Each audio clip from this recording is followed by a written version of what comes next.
Noches, profesor.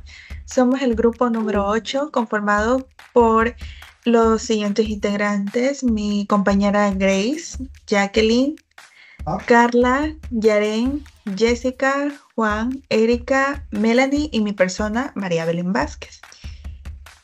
Como tema tenemos las reglas de ortografía, las cuales conforman con las normas esenciales, porque esta ortografía está llena de normas y reglas que unas son más complicadas que las otras y se puede demorar un buen tiempito en poder procesar todo y recordar todo, pero esto nos ayudará a escribir mucho mejor de lo que normalmente hacemos. Como siguiente tenemos a los acentos con las palabras agudas que tienen tildes si terminan en las vocales, y también tenemos agregado lo que es la N o S. Con las palabras graves que si tienen tilde, si no terminan en las vocales también, N o S.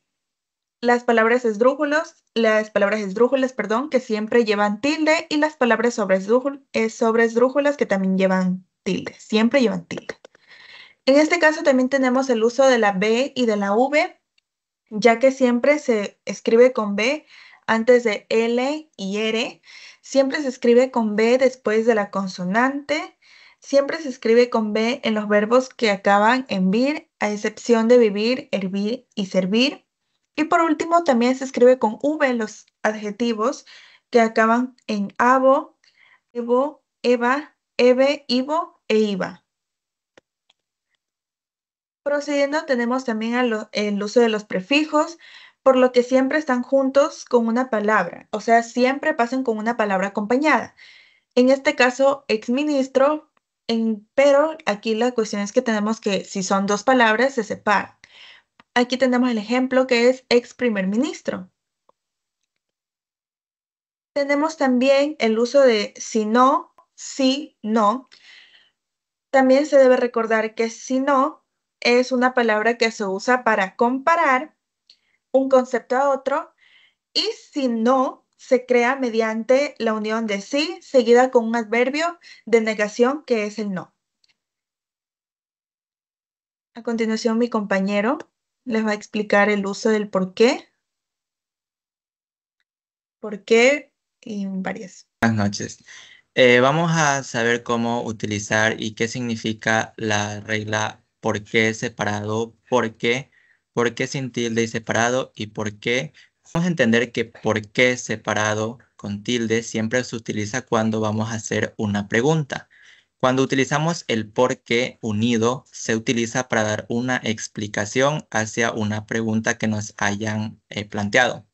Seguido del por qué junto y con tilde se utiliza como un sustantivo, y el por qué separado y sin tilde se utiliza cuando tenemos que sustituir a, como por ejemplo, a lo, los que, el cual o la cual.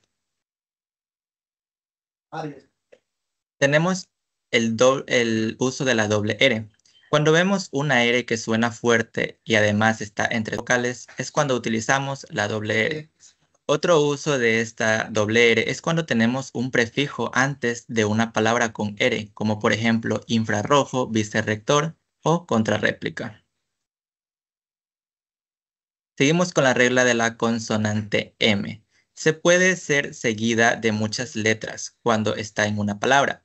La regla es bastante clara, solo utilizamos cuando está la presencia de la B y puede estar acompañada a la M. Esto aplica sin importar qué categoría o clase pertenezca a la palabra. Tenemos el uso de la letra H. Debemos entender que es delante de los diptongos ua, ue o ui, como hueso en este caso, y también se escribe con H los términos que comienzan con ie o ie como llena. El uso de mayúsculas y minúsculas. La primera palabra de cada oración siempre se escribe con mayúscula. También la primera palabra después de dos puntos y aparte. Después de dos puntos que anuncian una cita textual se debe escribir con mayúscula, Y también debemos entender que los nombres con mayúsculas, nombres propios de personas, apellidos, sobrenombres, apodos o seudónimos que serían también como apodos hacia una persona. Muchas gracias.